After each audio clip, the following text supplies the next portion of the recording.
Mi nombre es Néstor Sherman y como presidente de la Sociedad Española de Patología Dual tengo el honor y también el placer de presentar esta conferencia magistral de la directora del NIDA, el Instituto Nacional de Abuso de Drogas de los Estados Unidos, la doctora Nora Volkow.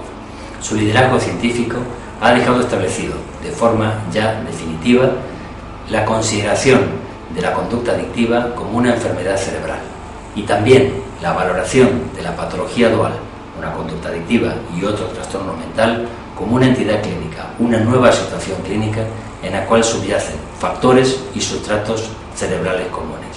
Yo deseo que esta conferencia sea de enorme interés para todos. Muchas gracias. Buenos días, yo soy Nora Volkow. El día de hoy quiero dar una plática muy diferente a la que les di hace 2 años en el mismo Congreso de la Comorbilidad, donde tuve el honor, gracias al doctor Néstor, que me invitó a participar, a darles una plática sobre cómo los aspectos neurobiológicos confluyen en lo que es clásicamente considerado el problema de la dependencia o la adicción y los problemas de diferente tipo de enfermedades psiquiátricas como la esquizofrenia, la depresión, el déficit de atención.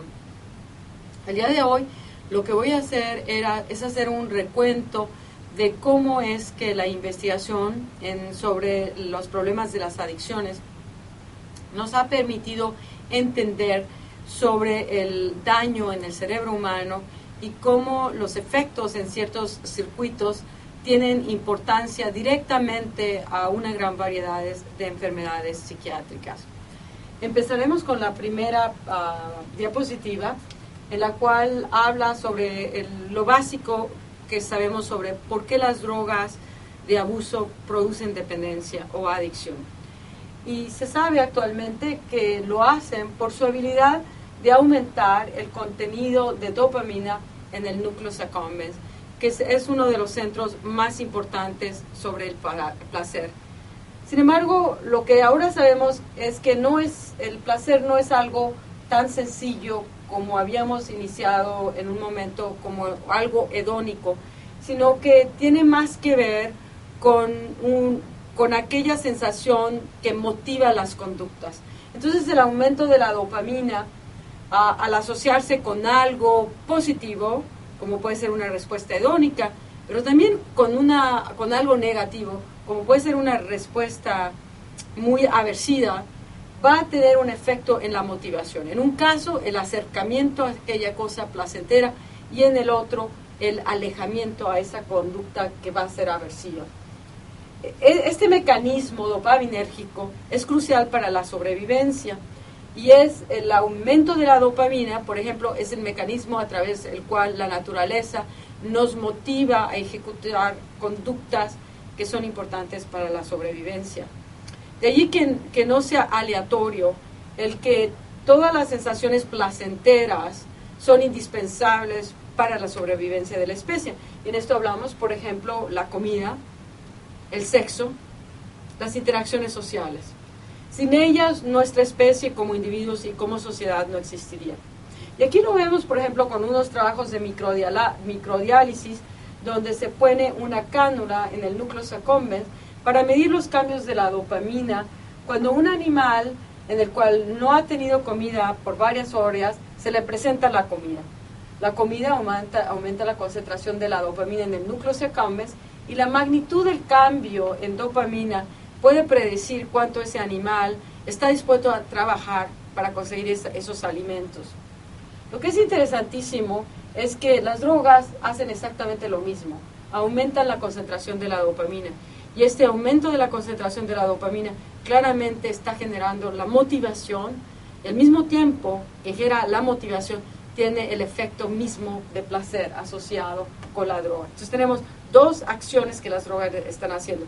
Están aumentando la dopamina y produciendo una gran sensación de placer, porque lo hacen de una manera que básicamente copia la forma como nuestro cerebro responde a estímulos que son placenteros. Y es una manera de producir un aumento muy rápido, muy abrupto de la concentración de la dopamina, que está asociado con una sensación de placer, y al mismo tiempo ese cambio de dopamina tan alto motiva el querer tomar más droga. Es interesante que estos cambios sobre lo que hacen las drogas se producen tanto en gentes que son adictas como en aquellas que no son adictas. Lo cual lleva a la pregunta, entonces, ¿cuáles son las diferencias en el cerebro de una persona que está adicta desde el punto de vista de estas respuestas dopaminérgicas? Y es lo que vamos a discutir en todo lo siguiente de la presentación, y lo vamos a relacionar cómo este sistema en el cual ahorita lo estoy claramente identificando con su importancia sobre el efecto de las drogas, tiene también un papel importantísimo en otras enfermedades mentales, como es la depresión, en donde hay una disminución dopaminérgica en este mismo circuito, y esta disminución dopaminérgica en el circuito motivacional de placer está asociado con lo que llamamos la anedonia en el paciente deprimido. Por otro lado, la hiperestimulación dopaminérgica en esta proyección en la corteza frontal es importantísimo en muchos de los trastornos cognitivos que vemos en los pacientes con la esquizofrenia.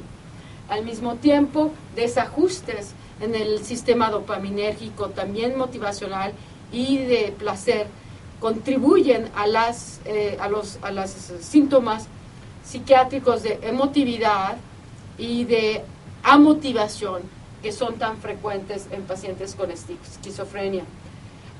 Este mismo circuito está también implicado directamente en los problemas de los déficits de la atención, donde inicialmente había muchísimo interés de cómo una disminución en el funcionamiento dopaminérgico, particularmente de la corteza frontal, contribuían a los síntomas de inatención del déficit de atención. Sin embargo, estímulos más recientes, por ejemplo, han corroborado que una disminución en la actividad del sistema dopaminérgico motivacional de placer, que se llama el mesolímbico, están afectados en pacientes con déficit de atención, y que esto está asociado con un déficit de motivación en el paciente que tiene el síndrome de ADHD. Y por lo cual también esto podría explicar la alta frecuencia de comorbilidad de drogas con el déficit de ADHD. Finalmente, lo que llamamos en Estados Unidos el Post-Traumatic Stress Disorder, que es un síndrome que se presenta con grandes niveles de ansiedad en aquellos pacientes que han sufrido un efecto muy aversivo, también involucra el sistema dopaminérgico, pero desde este punto de vista, decíamos, el sistema dopaminérgico está involucrado tanto en las reacciones positivas como en las reacciones negativas. Y en el Post-Traumatic Stress Disorder, la participación del sistema dopaminérgico es en la modulación de conductas que tienen que ver con una respuesta de una emoción o un estado muy aversivo. Actualmente, usando imagenologías, podemos empezar directamente a evaluar este sistema dopaminérgico en el cerebro humano y evaluar cómo está afectado en pacientes que sufren de enfermedades mentales, como es el caso de la adicción. Aquí ilustramos la manera como esto se hace.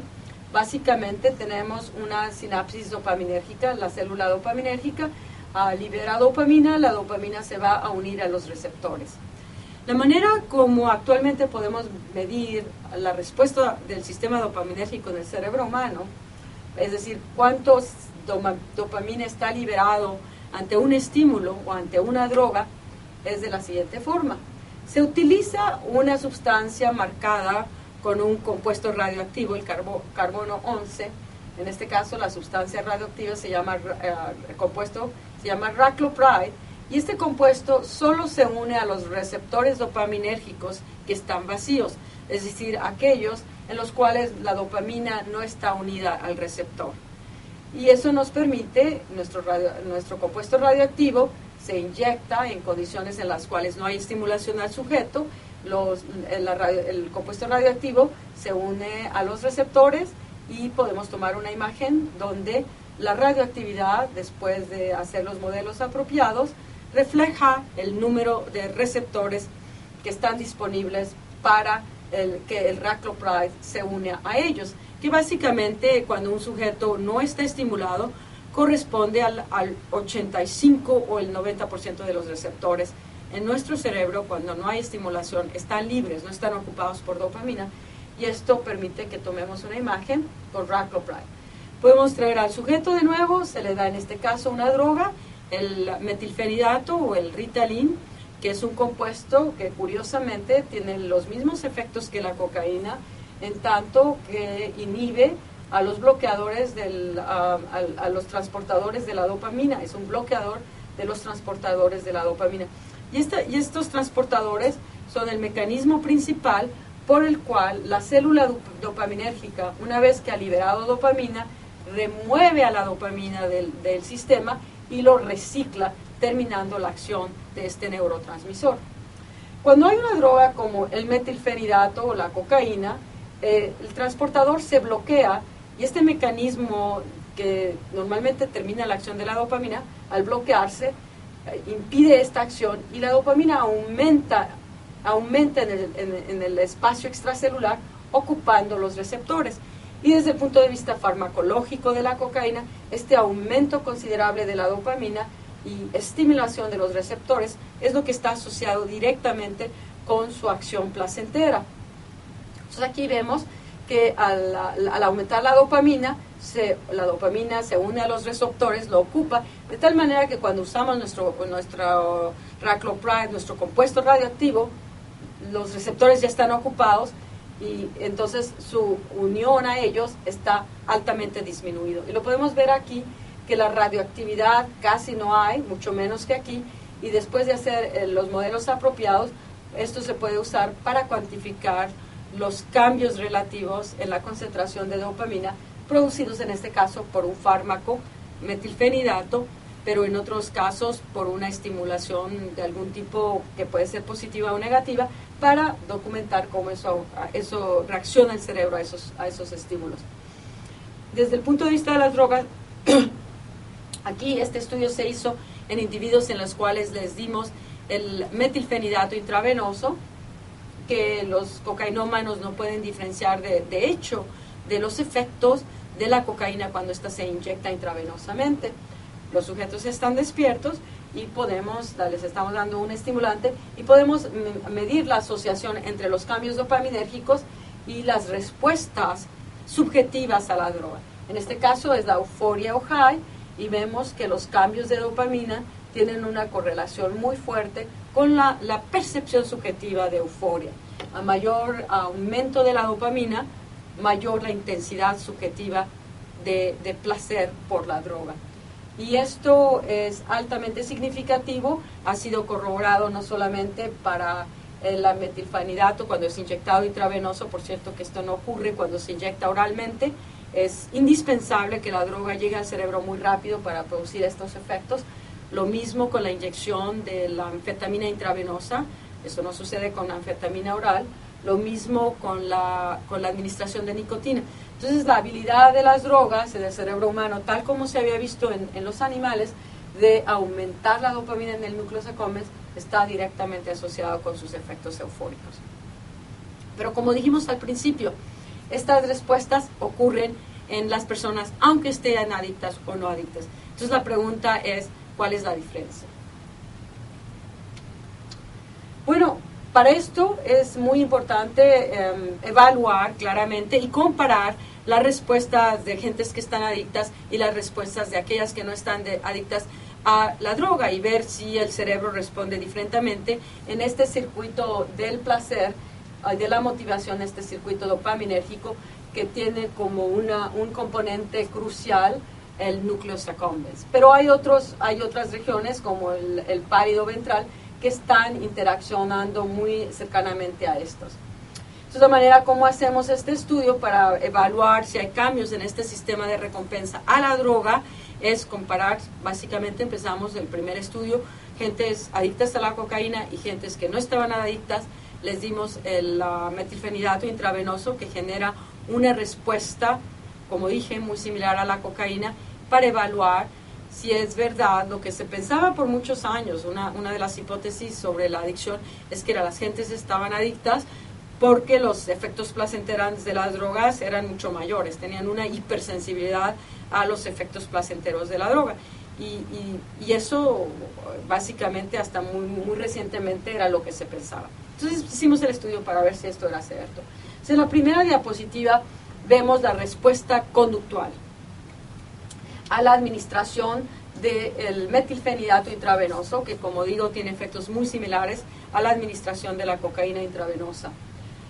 Tenemos sujetos controles, tenemos sujetos cocainómanos, los evaluamos en 2 días diferentes. En un día les dimos placebo, porque es muy importante controlar por los efectos de la expectativa, y en el otro les dimos el metilfenidato intravenoso a una dosis de 0.5 miligramos por kilogramo, que es equivalente aproximadamente a una dosis de 0.6 miligramos por kilogramo de cocaína. O sea, es una dosis bastante alta.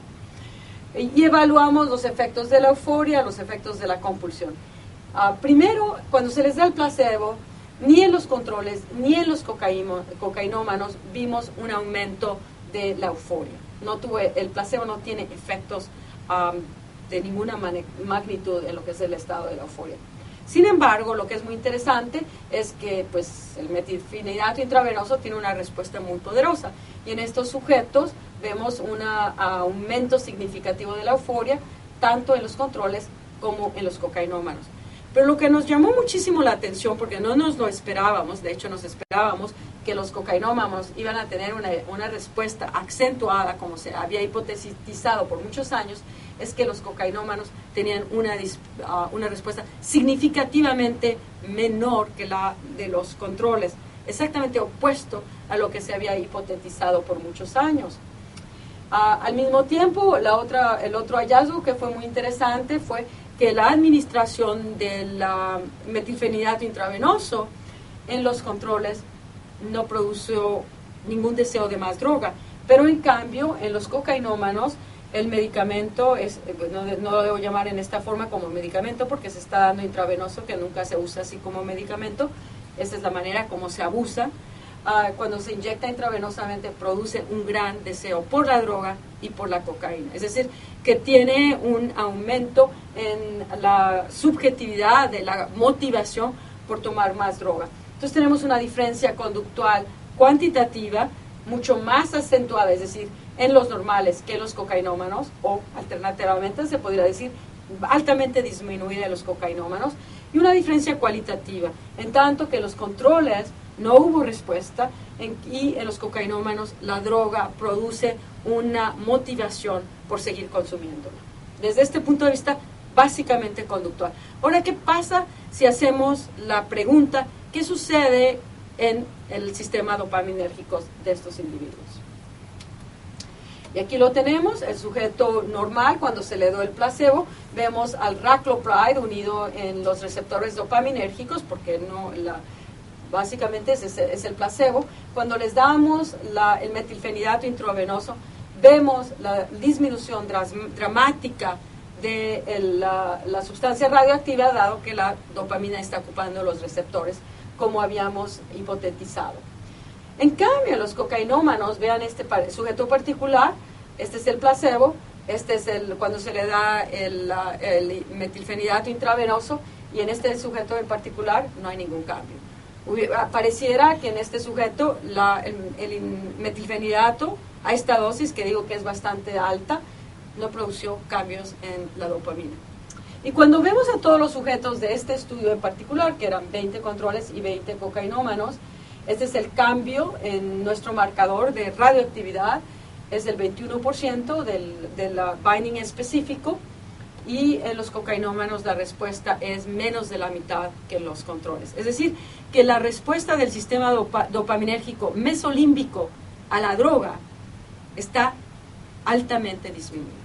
Y es contrariamente a todo lo que se había postulado. Por un lado, tiene mucho menor respuesta euforigénica.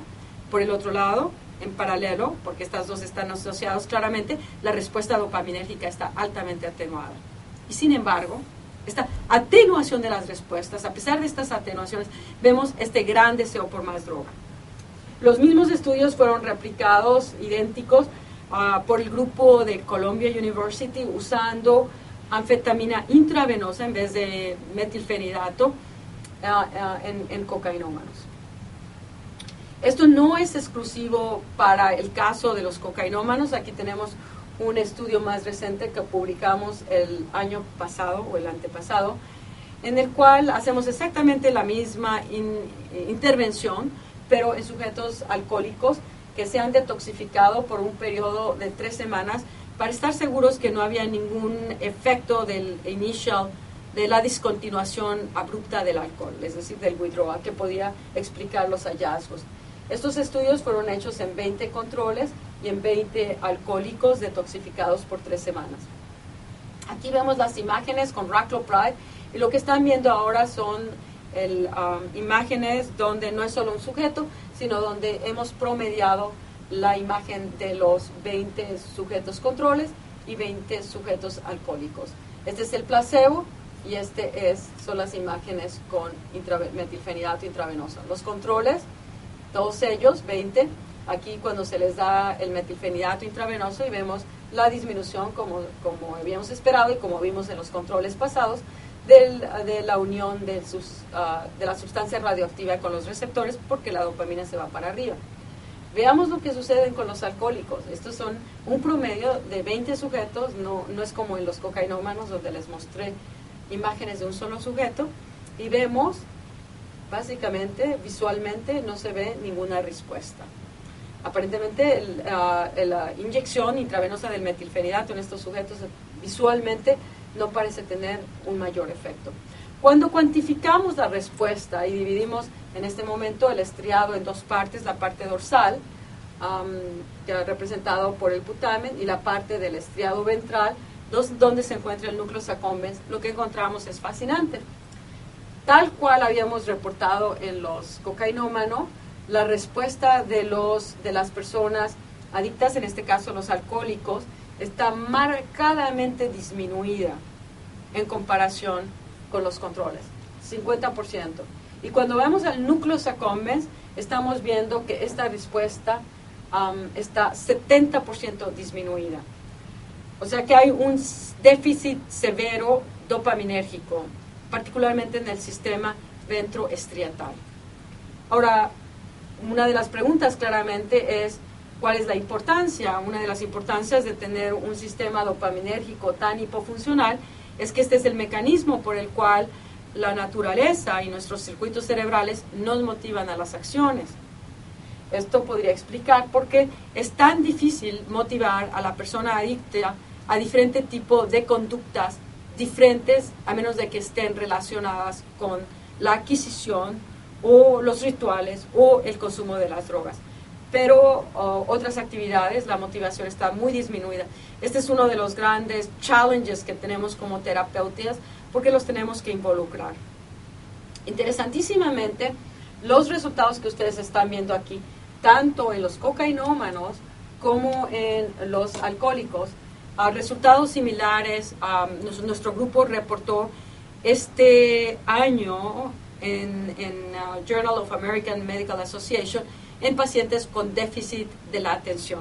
En estos individuos que nosotros monitoreamos en un grupo para estar seguros de que no habían tomado ninguna droga, evaluamos efectivamente el mismo tipo de desorden que estamos viendo en los pacientes adictos a las drogas, una disminución muy marcada de la respuesta dopaminérgico cuando se les da exactamente el mismo estímulo, que es el metilfenidato intravenoso.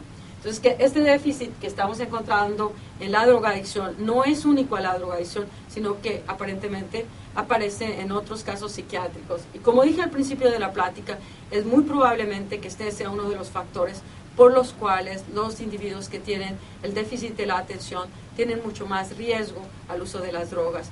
Es también muy probable porque los pacientes drogadictos tienen mucho más frecuencia de problemas de atención que aquellos que no toman drogas. ¿Qué es lo que inicia? O sea, ¿cómo es que estas relaciones están ocurriendo? O sea, porque la persona que nace con un déficit de este tipo toma drogas para compensarlo, o sería alternativo que una persona que al tomar las drogas, eso produce estos cambios que después hacen a la persona más vulnerable a los síntomas de inatención. Realmente, ¿dónde está la direccionalidad de de esta convergencia de problemas neurobiológicos es poco claro en estos momentos, pero es posible que esté de los dos lados, que haya casos que genéticamente tienen este problema y otros casos en los cuales el uso de las drogas repetidas produce este síndrome y esto a su mismo está asociado con sistemas amotivacionales y con problemas de atención. Ahora, las drogas desgraciadamente no solo afectan un sistema, y esto tiene que ver porque el sistema dopaminérgico tiene varias proyecciones. Una de ellas es el mesolímbico, que va directamente al núcleo accumbens, el mesoestriatal, que va al estriado, y el mesocortical, que va a la corteza. El mesolímbico va a los núcleos accumbens, pero también va a otras áreas del cerebro límbico, como incluyen la amígdala y el hipocampo. Estas dos regiones, como sabemos, son importantísimos, el hipocampo y la amígdala, para la memoria y el aprendizaje. También estas dos áreas son muy importantes para las reacciones emotivas. Y finalmente, cuando tienes áreas que se involucran tanto en las emociones como en la memoria, te empiezas a dar cuenta porque estos dos conceptos están ligados unos a otros. Es decir, cualquier evento que genera una gran emoción va a tener mucho mayor probabilidad de ser recordado y memorizado. Y de hecho, particularmente, ha habido mucho interés desde el punto de vista de investigación de los efectos de las drogas, tanto en el hipocampo como la amígdala, y ahora es claro que este sistema es crucial en el proceso de la adicción. No voy a hablar del hipocampo porque hay mucho menos datos sobre él que sobre la amígdala, pero eso no quiere decir que sea menos importante. En la amígdala, el proceso de aprendizaje de memoria que se está clásicamente asociando con este área del cerebro es lo que llamamos el acondicionamiento. El acondicionamiento que fue descrito por primera vez por Pavlov con los perros, a los cuales al exponerlos a la carne, que los hace salivar, pero al exponernos al mismo tiempo a la carne y a un estímulo auditivo, al repetir esa asociación, logra Pavlov que los animales empiecen a salivar al oír simplemente el estímulo auditivo. Actualmente, investigadores han llevado ese mismo proceso del acondicionamiento para preguntar cuál es el rol de los sistemas dopaminérgicos en estas respuestas de acondicionamiento. Y lo que se sabe actualmente es que la amígdala es crucial, y lo sabemos porque si tú destruyes la amígdala, no puedes producir acondicionamiento. Entonces, la importancia de la amígdala en el acondicionamiento tiene que ver con su proyección, con proyecciones glutamatérgicas hacia el núcleo accumbens. Esta misma región y estas mismas proyecciones aparentemente están involucradas en el proceso de Post-Traumatic Stress Disorder. En los animales, por ejemplo, actualmente se sabe que la proyección de la amígdala hacia el núcleo accumbens produce los cambios dopaminérgicos que son indispensables para la respuesta de acondicionamiento. Y lo vemos, es uno del trabajo por Phillips, en el cual usa voltametría para medir los cambios dopaminérgicos en el núcleo accumbens. Aquí tenemos dos grupos de animales, unos en morado y otros en verde. Los animales en verde son animales en los cuales se expone a las ratas repetidamente a un estímulo auditivo. En los animales en morado, expone a las ratas a un estímulo auditivo, pero al mismo tiempo que está el estímulo auditivo presentado, les da cocaína. Y después de que se ha repetido estas varias veces, los trae al laboratorio, les mide a través de voltametría los cambios dopaminérgicos en el núcleo accumbens en una circunstancia en las cuales solo somete a los animales al estímulo auditivo. Y aquí lo vemos, cambios dopaminérgicos por voltametría. Los animales en verde, aquí se empieza a someter al estímulo auditivo, básicamente no hay ningún cambio con el estímulo auditivo. En cambio, en los animales en los cuales había apareado en el pasado el estímulo auditivo con la cocaína, vemos que aquí en este momento en el que se expone al estímulo auditivo, la dopamina se va para arriba. Y aquí no hay nada de cocaína, es básicamente el estímulo auditivo el que está creando una respuesta dopaminérgica en el núcleo accumbens, de alguna manera como lo haría la cocaína. Y este aumento en la dopamina está directamente asociado, puede predecir cuánto el animal va a estar dispuesto a trabajar para conseguir la cocaína. O sea, ¿se recuerdan que les había dicho que el cambio en la dopamina en la microdiálisis predecía cuánto el animal va a estar a trabajar por la comida? Cuando se le presenta la comida, aquí vemos con el proceso de acondicionamiento que esa asociación está transferida al estímulo acondicionado. Entonces, que la pregunta es, o sea, ¿qué pasa con la persona adicta? Esto es en animales y son ratas, y por mucho que queramos a las ratas, no tienen la complejidad del ser humano. Entonces es importante evaluar si estos mismos procesos ocurren en la adicción en el ser humano. Y aquí lo tenemos, la misma estrategia que les había mostrado anteriormente para medir los cambios dopaminérgicos por el metilfenidato, lo tenemos en sujetos cocainómanos, en este caso 18 sujetos cocainómanos activos, no se han detoxificado, que los traemos al laboratorio en 2 diferentes ocasiones. En una ocasión les mostramos un video que muestra escenas de la naturaleza y en otra ocasión les mostramos un video donde se muestra gente preparando y consumiendo cocaína. No damos ninguna droga. Y es el mismo compuesto, el raclopride, y aquí lo vemos, los resultados para las imágenes que son el promedio de los 18 sujetos cuando están viendo el video de la naturaleza y cuando están viendo el video de la persona tomando cocaína. Y visualmente se puede ver que ha disminuido la concentración del compuesto radioactivo, porque en esta situación el estímulo visual acondicionado está aumentando la dopamina en el sistema estriatal. Y es paradójico, porque lo que estábamos viendo, o sea, estos efectos, aquí vemos el cambio a la dopamina, cuando no lo estamos viendo cuando se les da la droga. O sea que de alguna manera lo que vemos es que si bien la persona no está respondiendo a la droga, está respondiendo al estímulo acondicionado. Y cuando cuantificamos estas respuestas, que lo vemos aquí en el cambio a nuestro marcador específico de la radioactividad, que refleja los cambios relativos en la dopamina, vemos que en aquellos sujetos en los cuales la presentación de los estímulos condicionados, a los que están acondicionados, producía los mayores cambios dopaminérgicos, eran aquellos en los cuales la presentación del estímulo acondicionado generaba un gran deseo por tomar la droga, los cuales llamamos aumento en el craving, en la motivación por tomar la droga. A mayor aumento de la dopamina, a mayor la intensidad por tomar la droga. Los mismos resultados fueron reportados aproximadamente 2 meses después por el grupo de John Hopkins, mostrando efectivamente que la presentación de estímulos acondicionados en cocaína humanos aumentaba la dopamina en el estriado, y este aumento estaba directamente relacionado con la percepción subjetiva del deseo de la droga. Y esto en nuestro estudio también vimos que aquellos sujetos que tenían la mayor reactividad, es decir, que aumentaban la dopamina más al mostrarse un estímulo acondicionado, eran aquellos que tenían una historia de severidad más alta a la adicción. O sea que cuanto más estás acondicionado y tienes esta respuesta en tu cerebro, más severo los síntomas de adicción y más frecuente la historia de relapso. Entonces, esto tiene mucha importancia porque de alguna manera lo que estamos viendo es, por un lado, la disminución de la respuesta de los circuitos de recompensa a la droga, que genera una disminución de la respuesta también subjetiva de euforia. Pero tenemos al mismo tiempo que la droga está produciendo este aumento y en el deseo y la motivación.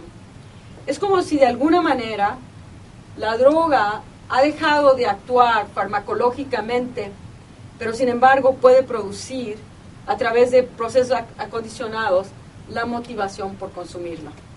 Y este intercambio lo que probablemente hace tan difícil el manejo del paciente con adicción. Pero este tipo de asociaciones y cambios de acondicionamientos no son únicos para el proceso de la adicción, y como lo mencioné, son muy importantes también para la asociación con procesos negativos. De allí la importancia de este mismo mecanismo para el Post-Traumatic Stress Disorder, que debería saber cómo se llama en español, pero no me acuerdo. Desórdenes del trauma postraumático, quizás algo por el estilo. pero ahí se ve un acondicionamiento a un factor negativo que va a generar una respuesta también en la amígdala, que va a generar cambios dopaminérgicos en el núcleo accumbens, que van a generar el rechazo a ese estímulo y la reacción tan negativa que lo conlleva. También podría explicar por qué la comorbilidad tan alta entre el Post-Traumatic Stress Disorder y las drogas. Finalmente, el último sistema con el que quiero hablar sobre el sistema dopaminérgico es aquel que tiene que ver con el sistema mesocortical. Las células dopaminérgicas proyectan a la corteza prefrontal, también a la corteza temporal, pero en particular sus proyecciones a la corteza prefrontal han tenido mucho interés en las investigaciones psiquiátricas porque se postula su importancia en los trastornos cognitivos que ocurren con la esquizofrenia. También han sido estudiados en los trastornos cognitivos que ocurren con la enfermedad del Parkinson. En el caso de la esquizofrenia, por ejemplo, estudios han mostrado que el déficit dopaminérgico en la corteza frontal explica los síntomas negativos que ocurren en la esquizofrenia. Ahora, cuando una persona toma drogas, la droga se distribuye claramente donde se encuentran los receptores o donde se encuentran los transportadores y va a afectar al sistema dopaminérgico. Así es que aunque la persona lo quiera tomar nada más por activar el sistema de recompensa, el sistema dopaminérgico va a estar influenciando todas las áreas que normalmente modula. Y unas de ellas, claro, son la corteza frontal. Entonces la pregunta, ¿qué es lo que sucede cuando una persona está constantemente estimulando este sistema dopaminérgico a un nivel suprafisiológico, lo cual produce cambios neuroadaptativos, porque respuestas suprafisiológicas, el sistema biológico trata obviamente de tratarlas en un sistema homeostático, de llevarla a un nivel fisiológico. Entonces ahí donde nosotros hemos llevado muchísimo nuestro interés ha sido tratar de entender cuáles son los efectos de las drogas en este sistema de la corteza frontal, que es tan importante para los procesos que llamamos ejecutivos. El proceso ejecutivo es el que nos permite controlar nuestros deseos, nuestras emociones, nuestras acciones. La manera como lo hemos estudiado nosotros en imaginología, en nuestro laboratorio, es a través de usar una estrategia que nos permite al mismo tiempo que medimos el sistema dopaminérgico, enfocándonos a los receptores dopaminérgicos D2, medimos también el consumo de la glucosa en el cerebro, porque este es un marcador muy sensible del funcionamiento de nuestro cerebro humano. Y eso tiene que ver porque la corteza, el cerebro, todo el cerebro, utiliza la glucosa como el elemento número uno para generar energía. De allí que cuando el cerebro está muy activo, consume mucha glucosa, y cuando el cerebro no está funcionando adecuadamente, el consumo de glucosa se va para abajo. Entonces es muy sensible, ese es un marcador muy sensible de patología en el cerebro. Entonces hemos tomado ventaja de esto, y en los mismos sujetos medimos receptores dopaminérgicos, y en los mismos sujetos medimos los cambios en el consumo de glucosa. Bueno, primero, ¿qué es lo que hemos encontrado al medir los cambios en los receptores dopaminérgicos? Estos son resultados de nuestro grupo en Brookhaven, donde hemos hecho muchísimos estudios totalmente independientes, uno de ellos en diferentes poblaciones, en cocaína, y tenemos 4 grupos actualmente que hemos medido los receptores dopaminérgicos usando diferentes compuestos radioactivos que se unen a los receptores dopaminérgicos con diferente afinidad. Y en todos ellos hemos visto consistentemente, ese es un control, y ese es un cocaína, una disminución significativa de los receptores. En sujetos metanfetamínicos también una disminución de los receptores dopaminérgicos. En sujetos alcohólicos, aquí ha habido muchos estudios que se han publicado, no solo con imagenologías, pero también con estudios en postmortem, una disminución significativa de los receptores dopaminérgicos de 2. En la heroína, una disminución significativa de los receptores dopaminérgicos de 2. Recientemente 2 estudios en Europa documentaron en fumadores de cigarros disminución significativa de receptores dopaminérgicos de 2. Este hallazgo es muy interesante porque lo que implica es cuál es el involucramiento de estos receptores en el proceso adictivo. O sea, de alguna manera podría uno decir, es posible que tener receptores dopaminérgicos es la esencia de la adicción. Bueno, desgraciadamente no es tan fácil. Lo que sí podemos decir es que la consistencia de los hallazgos de disminución de receptores dopaminérgicos a través de todos estos estudios clínicos sí nos dicen que hay probablemente algo muy importante en la disminución en los receptores, que probablemente está aumentando la vulnerabilidad de estos individuos a tomar la droga. Y la otra cosa que es interesante al mismo tiempo que estos hallazgos clínicos son los hallazgos preclínicos, que también han mostrado consistentemente que en variedades de ratas que tienen diferencia con la propensidad para administrarse una droga, aquellas que tienen una alta propensidad tienden a tener mucho menores receptores dopaminérgicos. Entonces la pregunta que uno se hace es, cuando tienes hallazgos de este tipo, ¿cómo los interpretas? Y cómo puedes establecer efectivamente que esta disminución de los receptores dopaminérgicos te está aumentando la vulnerabilidad a los procesos adictivos. Pero la manera como uno lo haría claramente es si tuviéramos un mecanismo para aumentar a los receptores dopaminérgicos D2 sin bloquearlos, es decir, si pudiéramos aumentarlos, este aumento estuviera asociado con una disminución del consumo de drogas, podríamos decir mecanísticamente que efectivamente tener estos hallazgos que se han corroborado por tantos investigadores están aumentando la vulnerabilidad de la adicción. Pero no lo podemos hacer en humanos porque no tenemos esta estrategia. Pero nuestro grupo ha estudiado esto, ha tomado este mismo modelo y lo hemos aplicado a los modelos en animales para ver si en animales en los cuales los enseñamos a administrarse compulsivamente las drogas, al aumentarle los receptores dopaminérgicos D2, podemos cambiar ese patrón de administración compulsiva de drogas. Es lo que hemos hecho. Este es el primero de los estudios en los cuales investigamos esta estrategia. Este estudio se fue hecho en Sprague Dolly rats, en las cuales las enseñamos a administrarse alcohol, y cuando ya se estaban administrando alcohol a dosis altas, los inyectamos estereotácticamente con un adenovirus en el interior del cual pusimos al gene que codifica a los receptores dopaminérgicos D2. Cuando uno hace esto, aquí los inyectamos en el día 0, en el día 4 los receptores dopaminérgicos han aumentado 50%, la expresión es limitada porque usamos un adenovirus, y al día 10 están en niveles basales. Pero en el día 20 los volvemos a inyectar estereotácticamente con el virus, los receptores de nuevo aumentan. Y entonces hacemos la pregunta, en esta situación donde aumentamos los receptores, ¿qué pasa con el consumo del alcohol? Y aquí tenemos los cambios en la ingesta de alcohol, de básicamente el original, que era 0, hasta el 100%, vemos una disminución dramática del consumo de alcohol.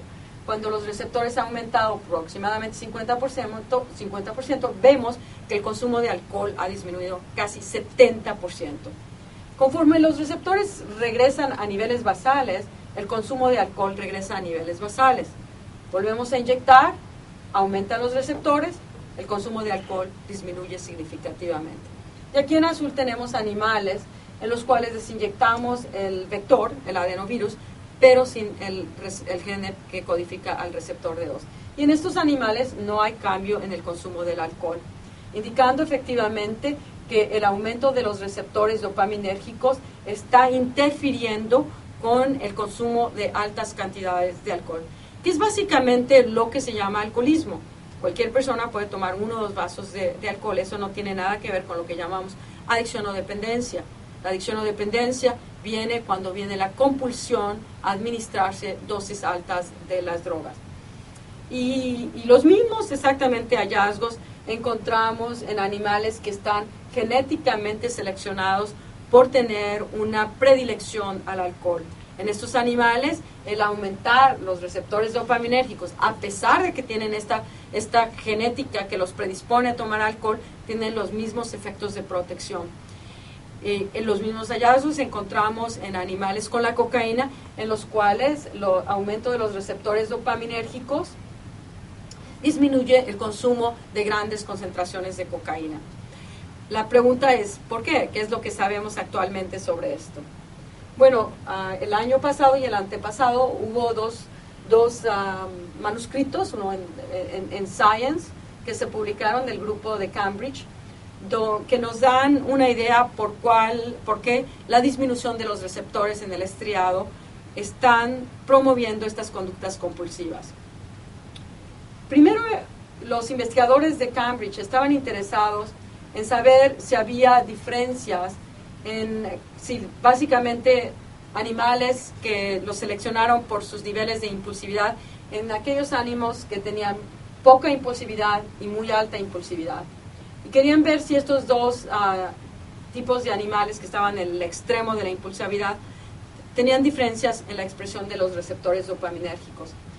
Y midieron entonces los receptores dopaminérgicos en el estriado dorsal y en el estriado ventral, donde se encuentra el núcleo accumbens. Este es un animal con alta impulsividad, este es un animal con poca impulsividad. Y lo que muestran es efectivamente que aquellos animales que tienen alta impulsividad tienen receptores dopaminérgicos en el estriado muy disminuidos. Después tomaron esos mismos animales que son altamente impulsivos y los compararon con los que tienen poca impulsividad y los sometieron en un estudio para medir qué tanto se administraba compulsivamente la cocaína. Y lo que muestran aquí es que los animales que tenían bajos niveles de impulsividad, que son estos en los cuales los círculos están vacíos, tenían mucho menos niveles de compulsividad para la administración de cocaína que aquellos animales que eran altamente impulsivos. Es decir, que los niveles receptores dopaminérgicos bajos en el estriado están favoreciendo la impulsividad y esto mismo está favoreciendo la compulsividad al uso de las drogas. Y esto nos podría explicar por qué, al aumentar los receptores dopaminérgicos en el estriado, evidentemente lo que probablemente está haciendo es proteger contra los procesos compulsivos. Efectivamente, si uno piensa en las enfermedades mentales, uno empieza a tratar de entender la impulsividad, que es uno de los factores que ocurre en varios de los procesos psiquiátricos, como es claramente los procesos del déficit de la atención y también algunos de los procesos que llamamos desórdenes de externalización, donde la impulsividad es uno de los factores. Entonces, este circuito es muy probable que tiene un rol muy importante en estos procesos psiquiátricos. Desde el punto de vista de la imagenología, ¿cómo está asociado esta disminución de los receptores dopaminérgicos de 2 en el estriado?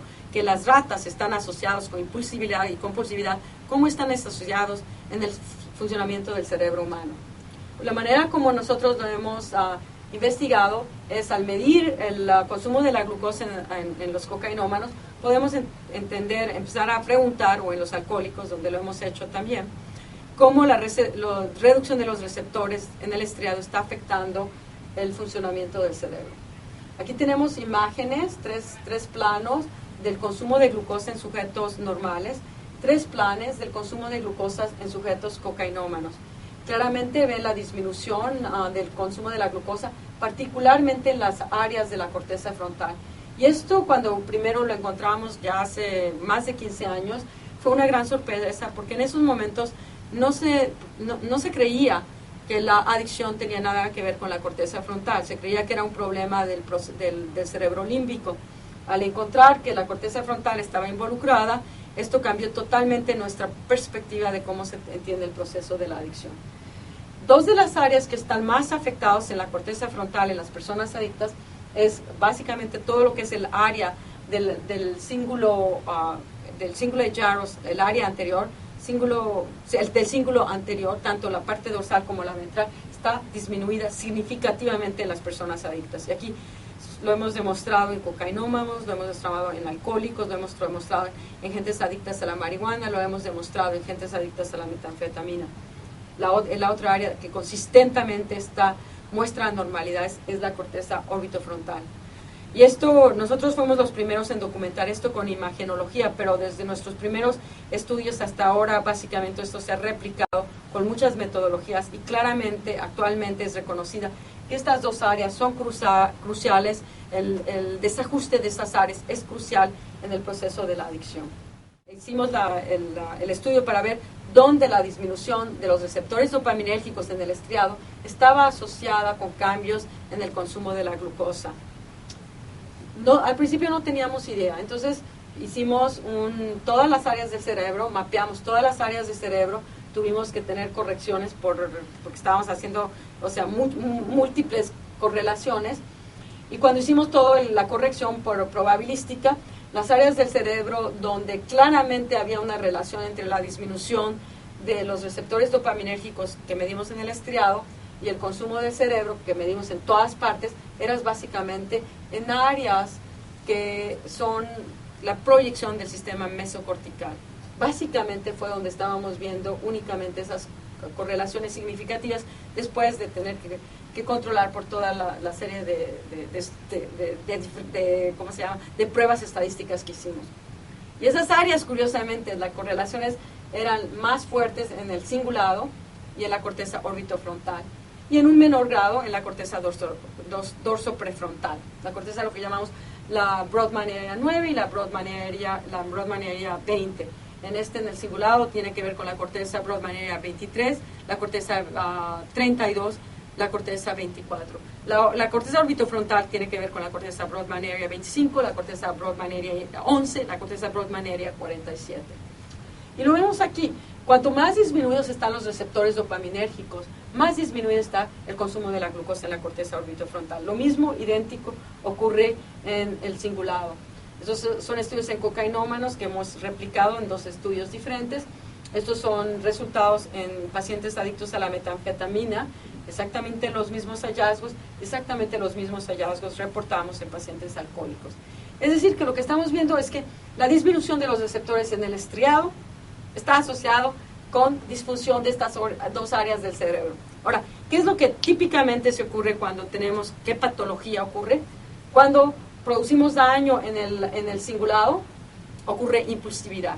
Cuando producimos daño en la corteza orbitofrontal, ocurre compulsividad. Entonces, lo que es probablemente que está sucediendo es que este sistema dopaminérgico que regula la corteza frontal, y esta regulación es bidireccional, no sabemos, no hemos dilucidado el mecanismo, pero claramente, probablemente, la disminución de los receptores dopaminérgicos que se traduce en paralelo con una disfunción de estas cortezas prefrontales es el mecanismo por el cual